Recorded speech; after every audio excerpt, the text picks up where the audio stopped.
Hello friends, कैसे हैं आप सब। आप सभी का आपके अपनी YouTube channel sociology with Sangeeta में मैं संगीता स्वागत करती हूं। और इस चैनल के माध्यम से हम लोग सोशियोलॉजी की कम्पिटिटिव एग्जाम के प्रिपरेशन करते हैं। आपको इस चैनल में डेली 2 क्लासेस मिलती हैं, जिसमें कि मॉर्निंग के 8 बजे के क्लास में हम लोग कवर कर रहे हैं बीपीएससी 4.0 के सोशियोलॉजी के सिलेबस को, और रात के 8 बजे यूपी पीजीटी के सिलेबस को कंप्लीट करवाया जा रहा है। तो वैसे स्टूडेंट्स जो पेड ग्रुप से जुड़ना चाहते हैं, एक मिनिमम फीस रखा गया है जिससे आप पेमेंट करके पेड ग्रुप से जुड़ सकते हैं। कॉन्टैक्ट नंबर दिया हुआ है, आप उसमें कॉन्टैक्ट करके पेड से ग्रुप से जरूर जुड़िए। पेड ग्रुप में जुड़ने का आपका क्या क्या आपको उसमें मिलेगा मैं एक बार बता दूं। आपके सिलेबस के अकॉर्डिंग कंप्लीट नोट्स आपको प्रोवाइड किए जाएंगे। एनसीईआरटी का क्लास 11 क्लास 12 का चैप्टर वाइज अलग छांट के जो एमसीक्यू बनाया गया है उसको आपको दिया जाएगा। प्रीवियस ईयर के क्वेश्चन आपको प्रोवाइड किए जाएंगे, साथ ही साथ एक्स्ट्रा मटेरियल भी रहेंगे। और जो आपका टेलीग्राम में क्यूज का ग्रुप है उसमें एग्जाम से पहले आपका क्यूज भी होगा, ताकि आप उसमें अटेंड करके क्यूज का उसका लिंक भी आपको फ्री प्रोवाइड किया जाएगा, आप अपनी तैयारी को बेहतर बना सकें। अभी जो हमारे क्लासेस चल रहे हैं जिसमें हम लोग एनसीईआरटी को फुल्ली कवर कर रहे हैं, और एनसीईआरटी के अंतर्गत क्लास 11 का आज चैप्टर 2 है।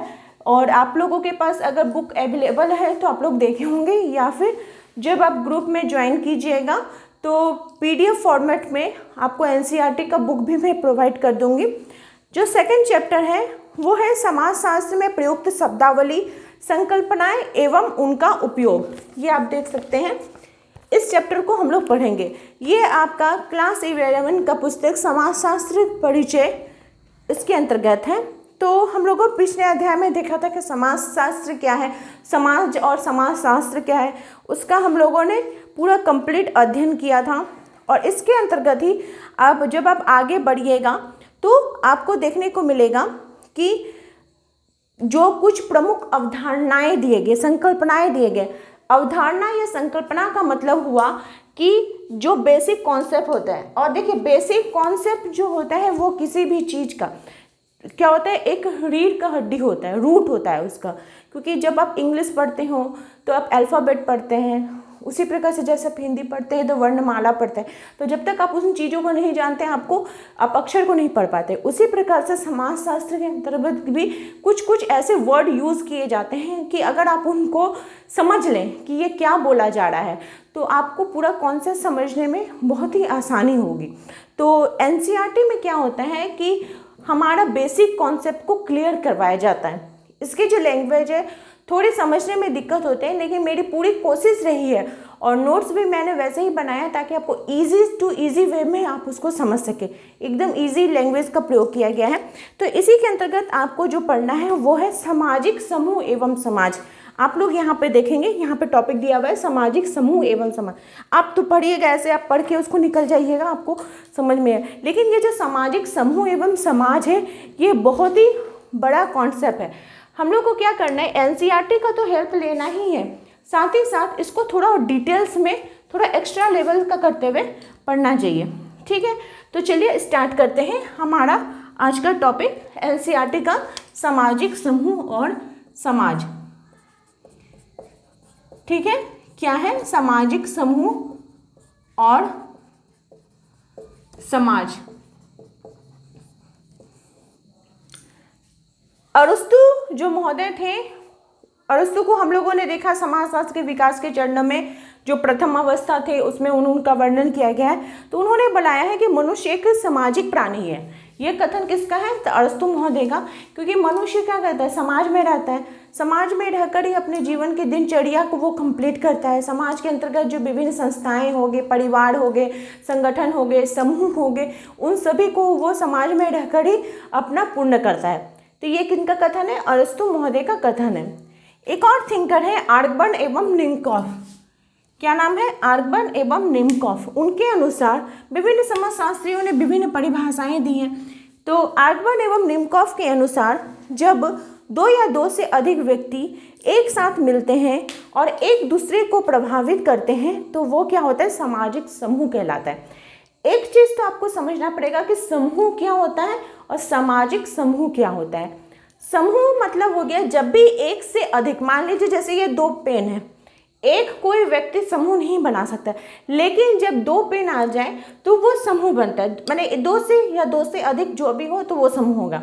तो किसी को भी चीज़ को हम समूह कहते हैं। लेकिन सामाजिक समूह की जब बात की जाए तो इन दोनों के बीच पारस्परिक क्या होता है, प्रतिक्रिया होने चाहिए, इंटरकनेक्शन होना चाहिए। जैसे आप यूट्यूब पे क्लास कर रहे हो, आप मुझे सुन रहे हो, मैं आपको बता रही हूँ, आप सिर्फ सुन के अगर निकल जाओ तो वो फिर कनेक्शन नहीं होगा।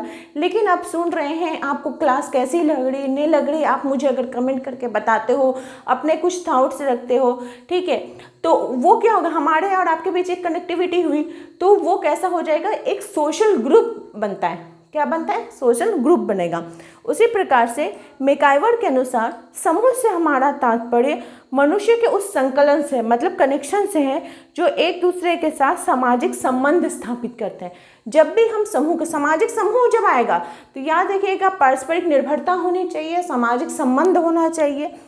उसी प्रकार से ए स्मॉल बताते हैं कि समूह का अर्थ व्यक्तियों की किसी भी बड़ी या छोटी संस्था से है जिनके बीच इस प्रकार के संबंध हो कि उन्हें एक इकाई माना जाए। मतलब हम लोग जब भी, जैसे अभी हम लोग वर्चुअल कम्युनिटी से जुड़े हुए हैं, तो हम लोग के बीच क्या हो रहा है, एक कनेक्शन हो रहा है, एक ग्रुप बन रहा है, एक रिलेशन बन रहा है, ठीक है। गिलिन और गिलिन महोदय बताते हैं कि समूह के लिए व्यक्तियों में परस्पर अर्थपूर्ण उत्तेजना एवं प्रत्युत्तर होना चाहिए।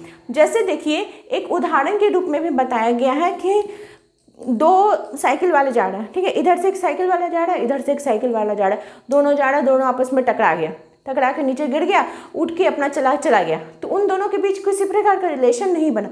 लेकिन अगर उन दोनों को उठ के एक दूसरे को सॉरी बोलते हैं या फिर झगड़ा भी करते हैं, तो वो लेकिन एक कनेक्शन बनता है, ठीक है, चाहे आप झगड़ा करो, बातचीत करो, फिर भी वो कनेक्शन बनता है। इसके बारे में बोला गया है। तो ये सामाजिक समूह और समाज का है। तो हम लोगों ने जो विभिन्न परिभाषाएं देखी, उसके आधार पर अगर आपसे पूछा जाए कि सामाजिक समूह की विशेषता क्या है, तो आर्गबन एवं निमकॉफ के अनुसार 1 से अधिक व्यक्ति का होना चाहिए। गिलिन एवं गिलिन महोदय के अनुसार व्यक्तिगत संपर्क होना चाहिए।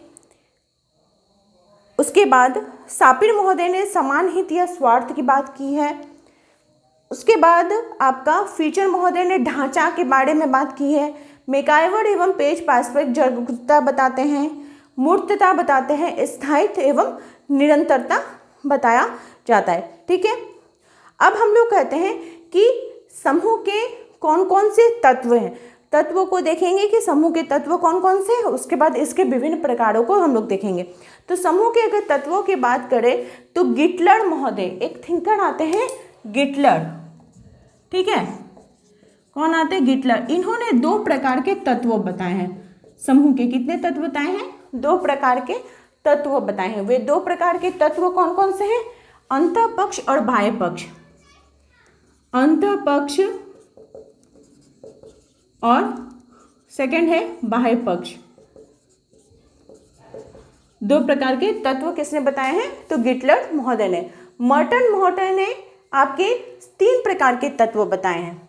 ये सब क्वेश्चन पूछता है कि मर्टन ने कितने प्रकार के तत्व बताए हैं, गिटलर ने कितने प्रकार के तत्व बताए हैं। तो मर्टन महोदय ने 3 प्रकार के तत्व बताए हैं। वे कौन कौन से हैं, 2 या 2 से अधिक लोगों का होना। परिभाषाओं से भी हम लोग समझ लिए कि 2 या 2 से अधिक लोग होंगे तभी वो समूह बनेगा। 2 या 2 से अधिक लोगों का होना वो समूह का निर्माण करेगा। सेकंड क्या होगा कि हम की भावना पाई जाएगी लोगों के बीच में, पारस्परिक जो निर्भरता रहेगी, जिसके कारण क्या होगा, हम की भावना पाई जाएगी। थर्ड क्या है कि अंतःक्रिया होगा, मतलब कनेक्टिविटी, इंटरेक्टिव होगा, वो अंतःक्रिया की बातें की गई। किसके द्वारा, तो मर्टन जी के द्वारा। और गिटलर ने 2 प्रकार के तत्व बताए हैं। वीरस्टेड ने भी 3 प्रकार के बताए हैं तत्व। कितने प्रकार के, तो वीरस्टेड महोदय भी 3 प्रकार के तत्व बताते हैं। कौन कौन सा, चेतना, अंतःक्रिया और सामाजिक संगठन। चेतना, अंतःक्रिया और सामाजिक संगठन, ये क्या हुआ, समूह के विभिन्न तत्व बताए गए हैं। गिटलर, मर्टन और वीरस्टेड, इनके बारे में ही अधिकतर जो है वो आपको एग्जाम में देखने को मिलेगा। उसके बाद अगर समूह के प्रकारों की बात की जाए तो जो सबसे इम्पॉर्टेंट थिंकर हैं वो है समनर महोदय। कौन? Sumner, William Graham Sumner. इन्होंने 2 प्रकार के समूह बताए हैं। कौन कौन सा? अंतः समूह और बाह्य समूह। ये 2 प्रकार के तत्व किनके द्वारा बताए गए हैं? तो आपका विलियम ग्राहम समनर जी के द्वारा बताई गई है। कौन सी में? तो उनकी जो पुस्तक थी फोकवेज, 1907 में इस पुस्तक की रचना की गई थी। इसमें उन्होंने जो सामाजिक समूह है इसके 2 प्रकार के तत्व बताए। किस आधार पर? तो हम की भावना के आधार पर इसके 2 प्रकार के आपके समूह बताए हैं, अंतः समूह और बाह्य समूह। अब होता है कि अंतः समूह और बाह्य समूह क्या होता है? तो अंतः समूह होता है जिसमें हमारे क्या होती है, हम की भावना पाई जाती है, हमारे निकट संबंध होते हैं, जैसे हमारा मित्र मंडल हो गया, परिवार हो गया, ये सभी अंतः समूह के अंतर्गत आएंगे। और बाह्य समूह जिसमें हम की भावना नहीं होती है, सहयोग एवं विरोध दोनों ही वहाँ पे देखने को मिलता है, तो वो सब क्या हो जाता है? बाह्य समूह। जैसे दूसरे समुदाय के लोग हो गए तो वो सभी बाह्य समूह के अंतर्गत आएंगे। C.H. कूले महोदय ने भी 2 प्रकार के समूह बताए हैं। कौन कौन सा? प्राथमिक समूह और द्वितीयक समूह। C.H. कूले महोदय ने कितने प्रकार के बताए हैं? तो कूले महोदय प्राथमिक और द्वितीयक,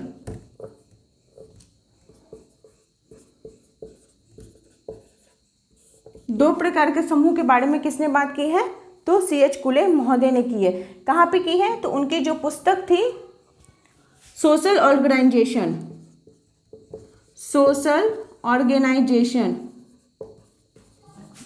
जिसकी रचना इन्होंने 1909 में की थी। फोकवेज 1907 में इसकी रचना की गई थी। इसमें इन्होंने 2 प्रकार के समूह बताए थे, प्राथमिक समूह और द्वितीयक समूह।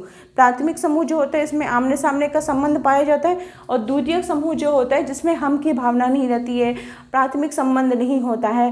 ठीक है, तो ये सभी को इन्होंने द्वितीयक समूह के अंतर्गत रखा था। उसके बाद ये दोनों जो चीज़ है ये आपका अधिकतर जो है वो एग्जाम में आपको देखने को मिलेंगी। ये बहुत इंपॉर्टेंट होता है, इसको हम कर सकते हैं। और इसी से रिलेटेड एक क्वेश्चन आपको देखने को मिलेगा कि मानव स्वभाव की पोषिका, मानव, नोट कर लीजिए आप लोग, मानव स्वभाव की पोषिका, मतलब मनुष्य का जो संरक्षण होता है, उसका सामाजिकरण होता है, वो कौन सा ग्रुप होता है? तो ये आपका प्राथमिक समूह होता है। कौन सा समूह होता है? प्राथमिक समूह होता है।